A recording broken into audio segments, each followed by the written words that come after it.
Welcome to Cane Creek Branch, Green River Subdivision in 1 to 48 scale, Episode 1. In this segment we will look at a brief history of the line, including the early years when the line was owned and operated by the Denver and Rio Grande Railroad. We will also spotlight the construction of the uranium mining facility at Moab and the operating duration to final closure, and the current efforts to remove the remaining hazardous tailings. We will close this segment by reviewing a proposed track plan in O scale or 1 to 48 scale, that will focus on modern operations over the 37.5-mile branch line. So let us get started.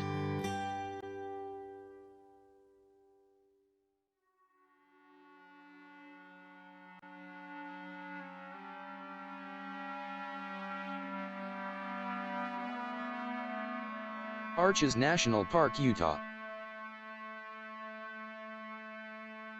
The magic, mystique and beauty within its borders is unique to this area of the world.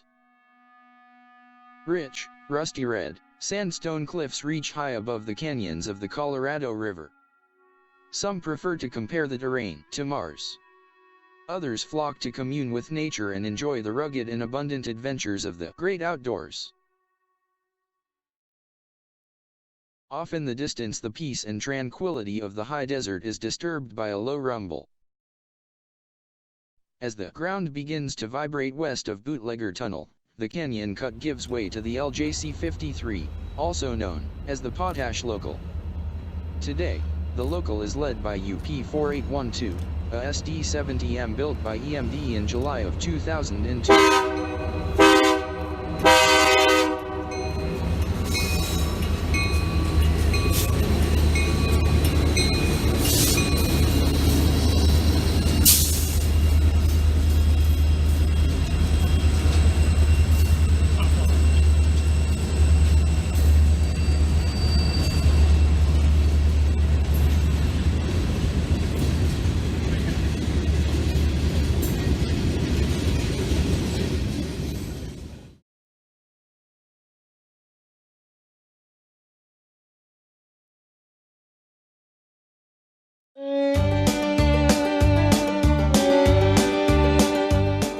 In the early 1960s, Texas Gulf Sulfur Incorporated started construction on an underground potash mine about 15 miles down the Colorado River from Moab, Utah, which is roughly halfway between Arches and Canyonlands National Parks. In a combined effort, the Denver and Rio Grande Western Railroad and the highly specialized engineering and construction company, Morrison Knudsen, began construction on a branch from the D&RGW mainline at Brendel, Utah, 38 miles south to the mine. The line was completed in 1963 but did not see revenue-based rail traffic from the $25 million mining facility until in 1965. The branch line would become known as the Cane Creek Branch and parallels US 191 south towards Moab from Brendel. The Cane Creek Branch is currently maintained and operated by the Union Pacific Railroad. According to the most recent UP timetable, the first station east of Brendel is Arch at milepost 10, followed by Lee at milepost 18. The branch line remains mostly level through this section, with a mild grade at milepost 12. The next station is 7 Mile at milepost 21. 7 Mile represents a summit with a 1.2% grade to either side and is also host to one of the only 3 sidings on the entire line. 7 Mile also is the site of 2 short, abandoned spurs and is a definitive marker to a scenery change. Up to this point, the terrain has been mostly dry, flat and uneventful. At East 7 Mile, the scenery begins to transition to a rusty red sandstone color. Over the next several miles and for the remaining 20 miles, the right-of-way is surrounded by a geologically rich and diverse array of dramatic rock formations, wind and water-eroded canyons, and an otherwise rugged and rough terrain with minimal vegetation. Traveling further east on the line brings us to MK at milepost 28.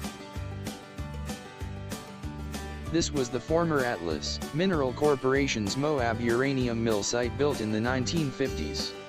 This site processed rich uranium deposits mined from the local area for many years. The mill closed in 1984 and left an estimated 12 to 16 million tons of contaminated tailings behind. The area was capped, and while only mildly radioactive, the threat remained that the contaminated pile would leach into the Colorado River. In 2001, the Department of Energy assumed responsibility for cleaning up the site. Today, MK is the current site of this continued cleanup project located high on the cliffsides above Moab. As of 2016, the U.S. Department of Energy had completed about 68% of the project to move 16 million tons of uranium tailings from the banks of the Colorado River to a permanent disposal site 32 miles north near Crescent Junction. This project is called Uranium Mill Tailings Remedial Action, or the UMTRA project. Leaving MK, the line skews west through a 7,050-foot tunnel known as Bootlegger Tunnel. Upon exiting the tunnel, the line then enters a dramatic rock cut near the famous Corona Arch. The entire route has a timetable speed of 30 miles per hour, but there are numerous imposed speed restrictions, especially in the deep cuts where fallen rocks on the track are an ever-present danger. The line snakes around through the canyon for 7 more miles alongside the Colorado River, eventually ending up at the final station, Potash, at milepost 35.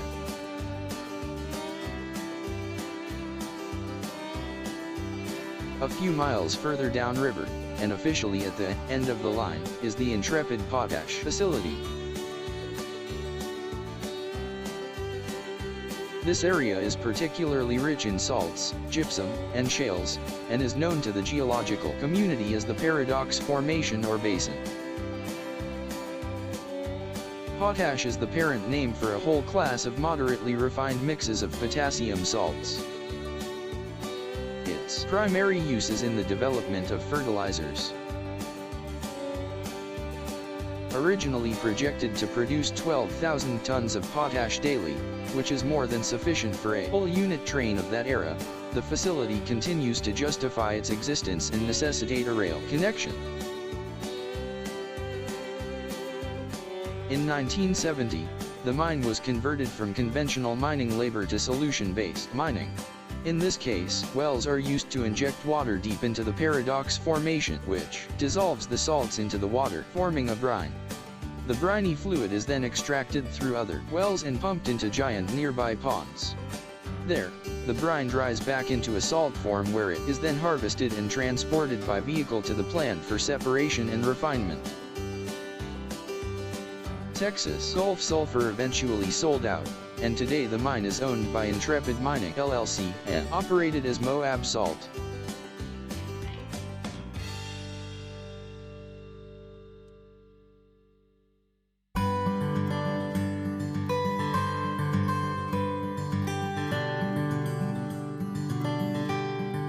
In this track plan proposal, we will consider modeling the Cane Creek branch as an outdoor railroad in 1/48 scale, in the 2-rail format, in the modern era, modern meaning the last 20 years.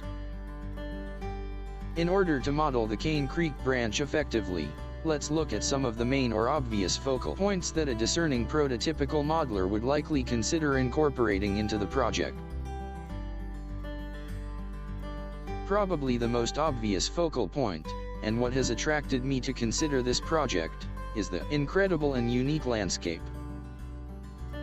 The variations in rock and terrain colors, sizes, and textures pose a real challenge to accurately represent, but have the potential to produce amazing and dynamic results.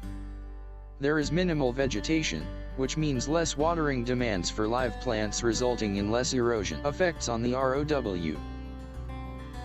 Another unique focal point is the uranium tailings removal operation.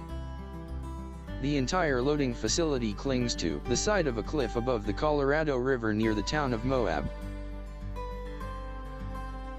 The rolling stock is completely unique to this operation as well. Repurposed unit spine car chassis that have been modified to carry specialized, converted 20-foot metal trash containers, specifically outfitted for the removal of the radioactive material, make up 40 to 50 car unit trains.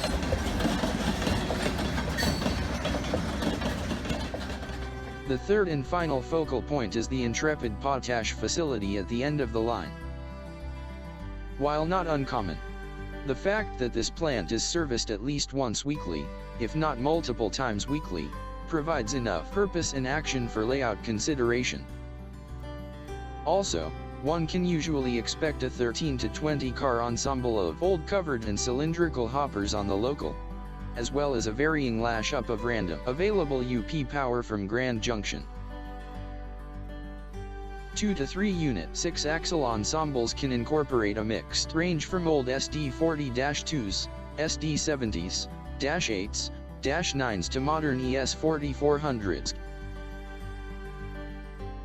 Occasionally, 4-axle options like GP38-2s or GP40-2s are assigned to the job. And, to add an additional layer of variation, multiple road paint jobs and schemes ranging from modern to old UP locomotives or patched fallen flag roads like SP and D&RGW options are also common. Next, we will look at the Cane Creek branch operational specifics.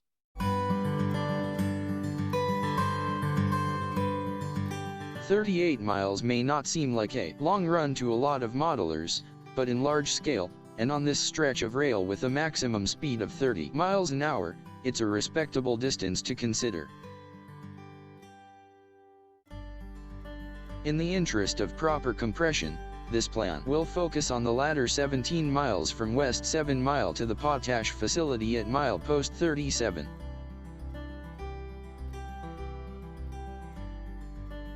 The territory is considered dark or without block signaling. Instead, the branch line uses TWC or track warrant control to govern train movements. The LGC 53 originates and terminates out of the yard in Grand Junction and typically on the same day of operation. It functions more like a turn by old-time standards.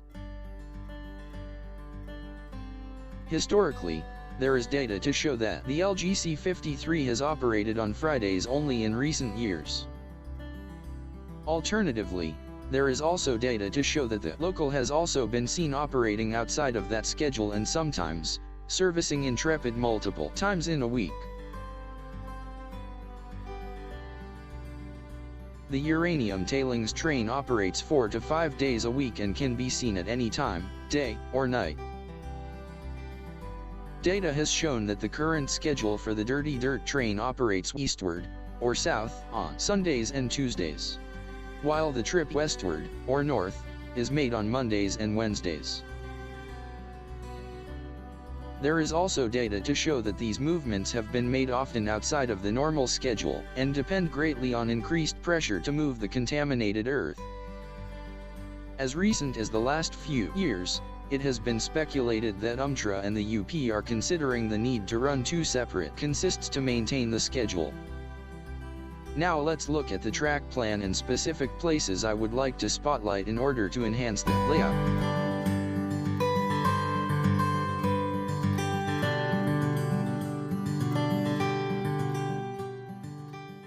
Here is the entire track plan. We will start at milepost 21, or 7 Mile.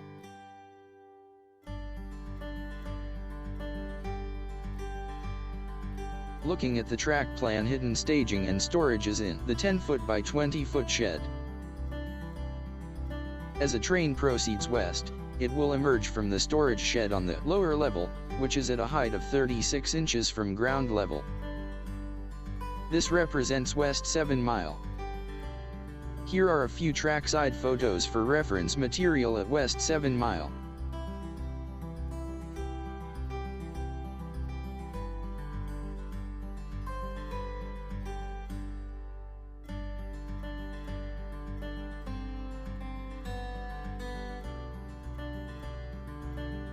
After crossing the steel bridge over the dry wash, the train will begin to climb the 1.6% grade to gain access to the upper level. Here are a few more photos for reference of this area.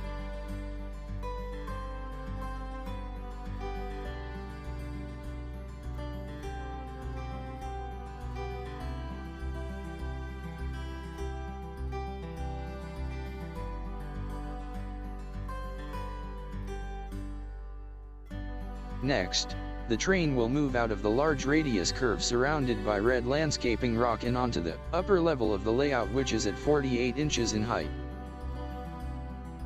Here, the grade levels out and the train reaches MK and the UMTRA loading facility. This spot will feature one of the large gantry cranes used to move the full containers from the trucks to the rail cars. Here are a few photos for reference.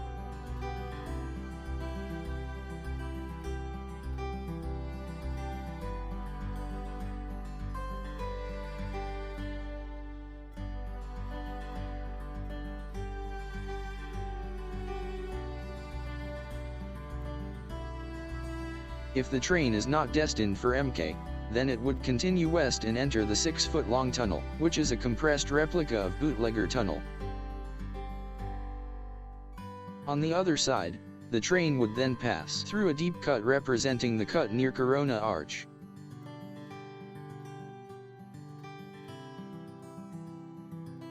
More compression will leave out most of the winding curves along the Colorado River and bring the train to Potash and the Intrepid Potash facility. Here are a few photos from that spot.